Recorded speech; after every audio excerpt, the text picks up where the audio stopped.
Hey guys, I am Ronit from Black and White. Welcome to the channel. Today we are talking about, as the title suggests, the tone curves.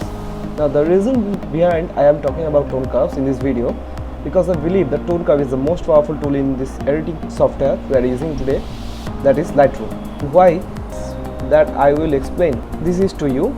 I will be using only the tone curves to edit all the images, but you can see just with the tone curves adjustment within a very short time you can edit the images and make it look lot better. I am very excited about this video.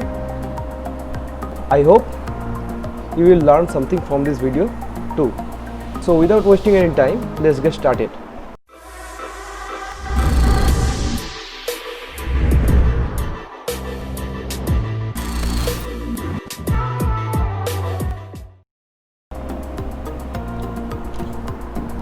I am using Lightroom PC for this editing tutorial video.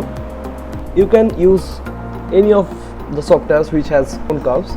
The tone curves in every software working in a same manner. Let's just focus in this particular area. This is the shadows, this is the midtones, and this is the highlights.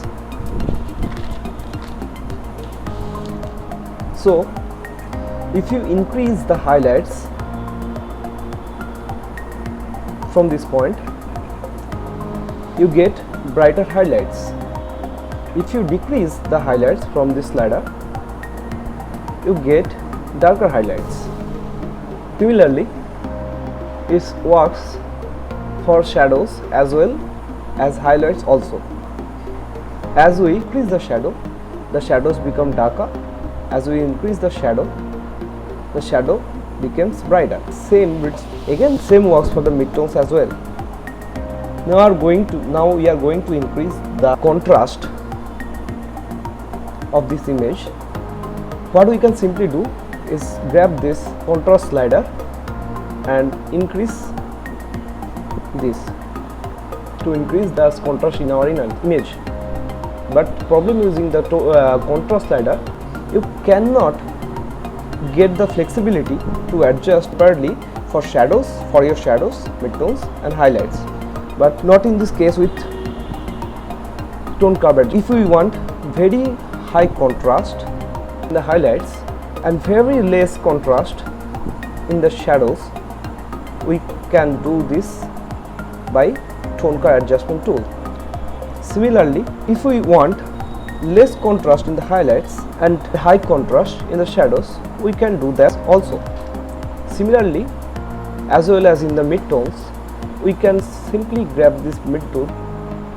We can simply grab this point and increase the brightness of the midtones or decrease the brightness of the midtones also. So just we can see with the simple curve adjustment, we can control the exposure, overall everything in this image. Simple curve adjustment, we can control the overall exposure of the image.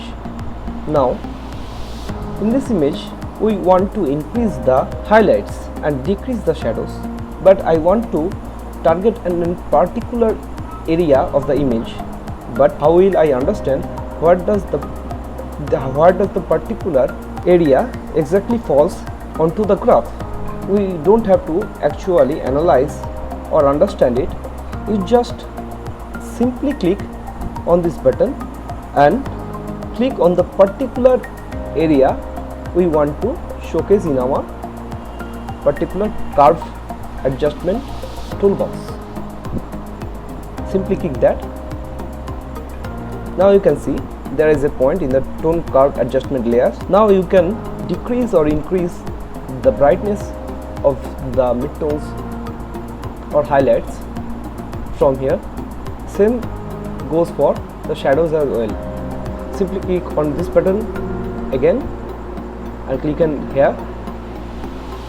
Then simply grab this point, and if I increase it, the shadows will be lot brighter, and if I decrease it, the shadows will be much darker. Just in case, if you want to give your photos to a faded look, just grab this point and pointed it up. The more you rise this point, the more faded look you get.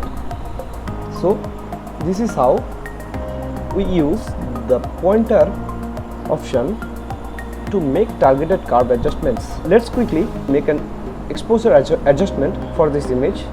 Then we will be talking about how to use tone curves for color grading. Now this is something you just have to remember. If you reduce blues, the image gets added yellow. If you reduce green, the image gets magenta feel to it. If you reduce red, you get a turquoise to an image. It's your preference how you want to your shadows, your midtones and highlights to look like. It's completely your choice. Just play around it and to master these curves. As you can see, the things are look lot better just with the help of simple curve adjustment. And that's why I feel the curve adjustment is the most powerful tool in the editing softwares. That's it from now from this video, guys. Hope you guys enjoyed this video and learned something from this. If you do, please like this video, and if you had not subscribed yet, make sure you do it for more such amazing contents. I'll see you guys in this next video. Bye.